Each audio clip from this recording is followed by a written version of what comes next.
2050년쯤 우리가 사는 세상은 어떤 모습일까요? 지금까지처럼 인류 문화의 발전은 계속되고 있을까요?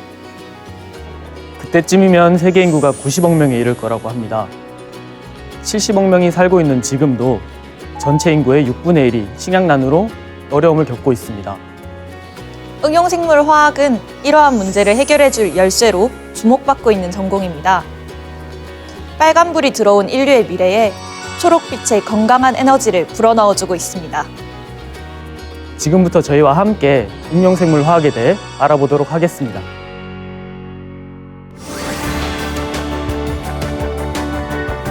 기후변화와 식량난에 대비하기 위한 핵심 분야인 응용생물화학. 응용생물화학은 뿌리 깊은 전통을 기반으로 다양한 학문과의 응용을 통해 가장 역동적으로 발전하고 있는 분야인데요. 어떤 성격의 전공인지 교수님 말씀 들어보겠습니다.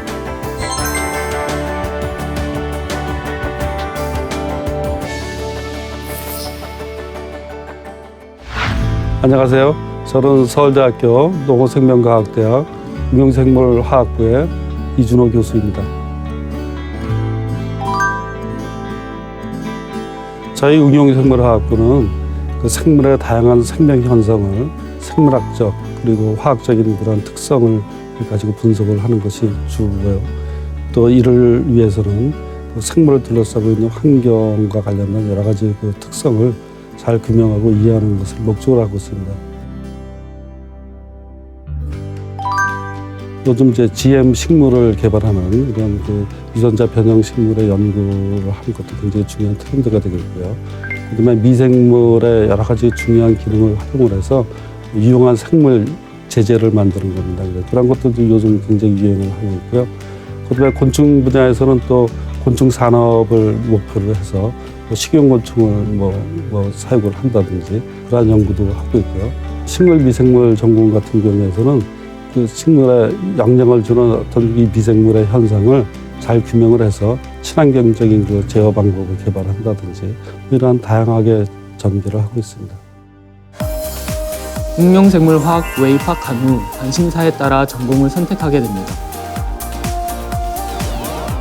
각 전공에서 어떤 연구를 하고 있는지 좀 더 세부적으로 살펴볼까요?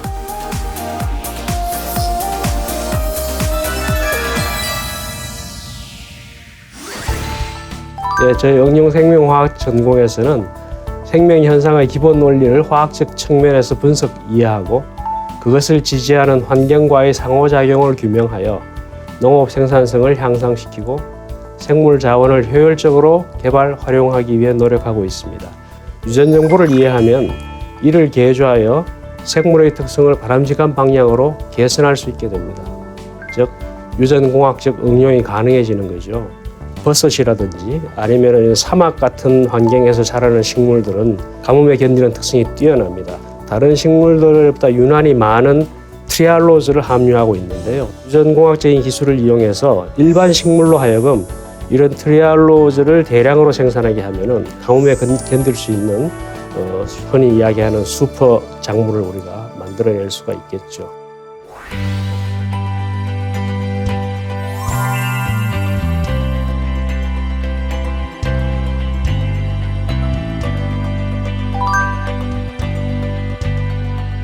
농약 화학 및 독성황 실험실이고요. 농약을 개발하는 거를 제외한 모든 연구를 하고 있습니다. 최근 들어 친환경이다, 유기농이다 많이 하고 있는데 물론 농약을 치지 않으면서 그 많은 식량 자원을 확보할 수 있으면 가장 좋지만 실제적으로는 농약이 없으면 그 많은 먹거리를 우리가 확보할 수 없거든요. 그러면 병해충으로부터 지키기 위해서 농약이 살포되어야 합니다.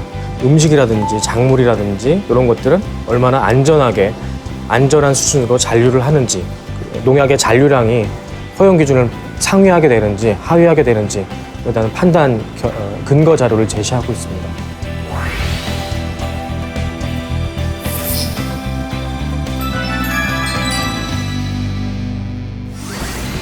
응용생물학 전공은 안정적인 농업 생산과 연관을 해서 여기에 영향을 주는 여러 가지 생물학적인 요인 중에 바이러스나 곰팡이나 세균 등과 같은 그런 병원성 미생물, 그리고 그 병해충과 작물의 상호작용 관련된 그런 연구를 우리가 기초적인 부분부터 응용적인 부분까지를 교육하고 연구하는 전공이라고 말씀드릴 수 있습니다. 인구가 급격하게 빨리 늘어나는 나라에서는 그 식량 문제 해결하는 것이 앞으로 큰 문제일 수 있는데 우리가 병해충 관리를 잘하면 그것만 가지고 또 30% 정도의 수확량 증가의 효과를 볼 수 있다는 거죠. 최근에는 그 관련된 학문의 급속한 발전에 따라서 생명정보학이나 생물정보학이나 유전체학이나 분자생물학, 생명공학 등이 강조된 그런 연구 쪽에도 교육과 연구가 많이 진행되고 있습니다.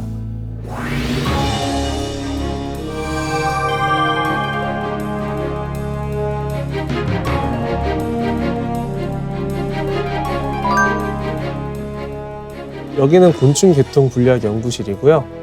말 그대로 곤충의 개통과 분류를 연구하는 곳인데요.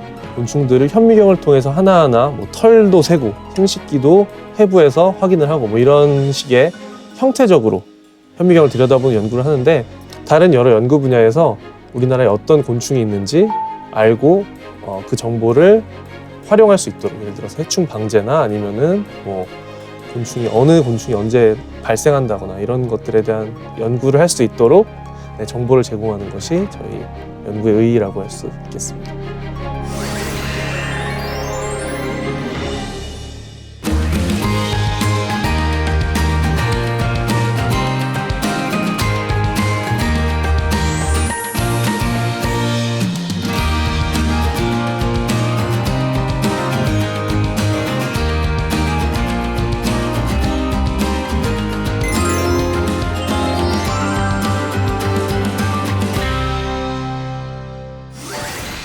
이번에는 조금 솔직하게 우리 과에 대해서 얘기해보는 시간을 가졌으면 좋겠어.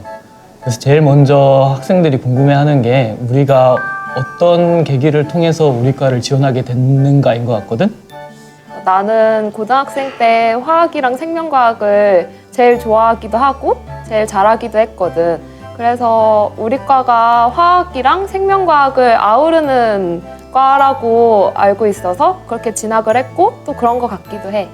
비슷하게 어렸을 때부터 생물이랑 화학을 좋아하긴 했어. 근데 아버지가 취미로 농사를 하시거든. 같이 일을 도와드리다 보니까 막 나무에 농약도 치고 모르는 비료도 뿌리고 그러시는 거야. 이게 어디서 나오나 해서 봤더니 우리 과에서 나오더라고. 공부를 해보니까 자기가 생각한 거랑 실제로 와서 본 거랑 약간 다른 점 있지 않았어? 유기화학하고 분자생물학 이런 것만 할 줄 알았는데 곤충이랑 갑자기 미생물을 하라니까 뭐지? 싶었다. 근데 화학이랑 생명과학 다 내용 들어가 있고 그걸 가지고 내가 좀 더 구체적인 학문을 배운다 이런 느낌이 드니까 오히려 좀 좋아진 느낌?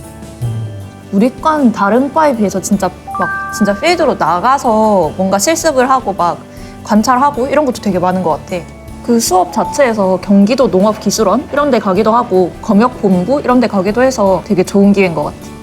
전학 갔을 때 우리가 단순히 그걸 보기만 하는 게 아니라 그쪽 분야는 어떻다 이렇게 말을 해주니까 진로에 대한 답변도 얻어볼 수 있고. 나는 저번 여름방학에 학부연구생 프로그램이라는 걸 했단 말이야. 실험과 연구 과정이 어떤 식으로 이루어지는지 그런 거를 좀 기본적으로 알 수 있는 되게 좋은 기회였던 것 같아. 독일의 미넨공대 내년에 교환학생을 가게 되는데 학교에는 정말 많은 프로그램들이 있는 것 같아. 학부생 입장으로서 진로에 대한 고민을 이제 슬슬 다들 하게 되잖아. 우리 전공을 졸업하면 어떤 진로가 있을까? 가장 자주 뵐 수 있는 선배님들은 아무래도 실험실을 간 대학원생 분들인 것 같아요. 동창회에 저번에 갔는데 담당해주시는 분이 변리사를 하고 계신 거야. 화학과 생명과학을 좀 배우면서 특허랑 법 쪽에서 접목할 수 있는 그런 진로를 찾아가신 거 보고 되게 놀랐었어. 근데 요즘엔 뭐 구글이나 뭐 삼성, LG 같은 대기업도 농업에 엄청 많은 투자를 하고 있으니까 그런 대기업에 취직하시는 분들도 되게 많더라. 한번 선배님들한테 제대로 된 얘기를 한번 들어볼까? 괜찮다. 선배님! 네, 안녕하세요. 저는 서울대학교 응용생명화학부를 1977년에 입학한 김용환입니다. 안녕하세요. 저는 서울대학교 응용생물학부 07학과 박세린이라고 합니다. 저는 현재 농촌진흥청 국립농업과원에서 농업연구사로 근무를 하고 있습니다. 서울대학교 응용생물화학부 99학번 이원훈이라고 합니다. 저는 현재 경상대학교 식물의학과에서 조교수로 근무를 하고 있습니다. 네, 안녕하세요. 저는 서울대학교 응용생물화학부의 공부학번 졸업생 장순현이라고 합니다. 저는 지금 분자생물학 실험실에서 석사과정으로 재학 중에 있습니다.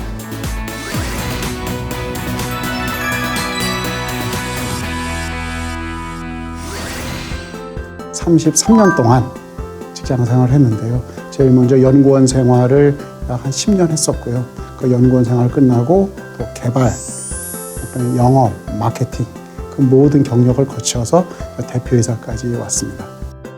농약을 개발하고 또 식물 영양에 관련되는 사업들, 즉 화학을 통해서 우리 농업을 지원하는 그런 역할들을 관계되는 일들을 많이 했습니다.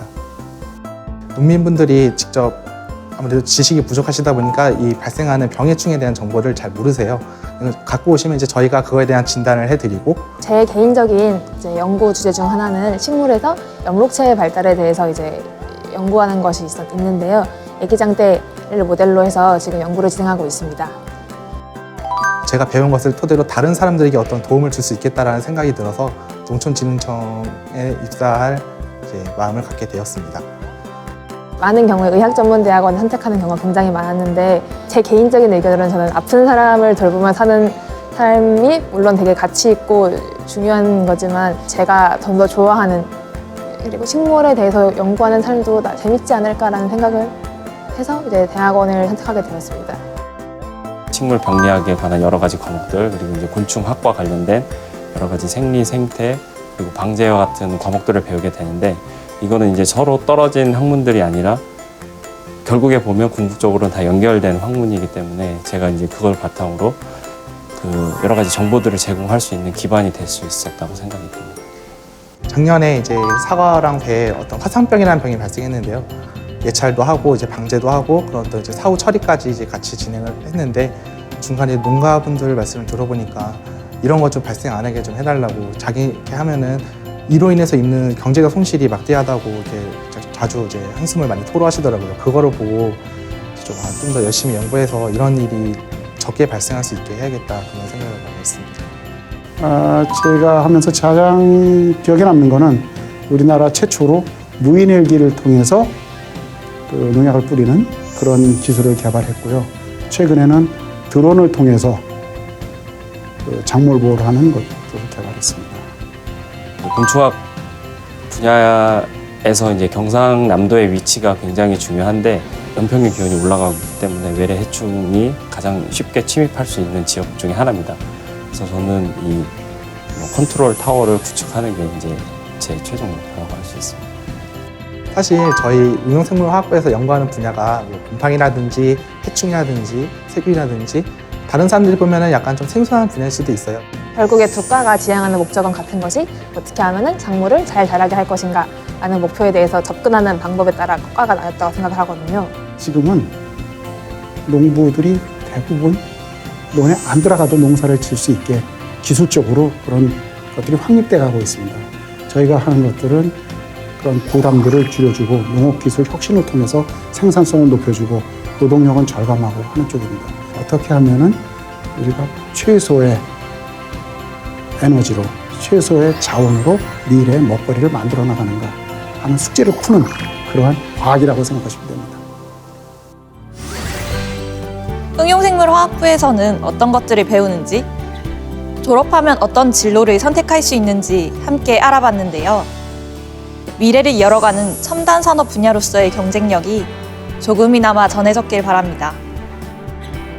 그럼 머지않은 시간 응용생물화학 전공자로서 만나게 되길 기원하겠습니다.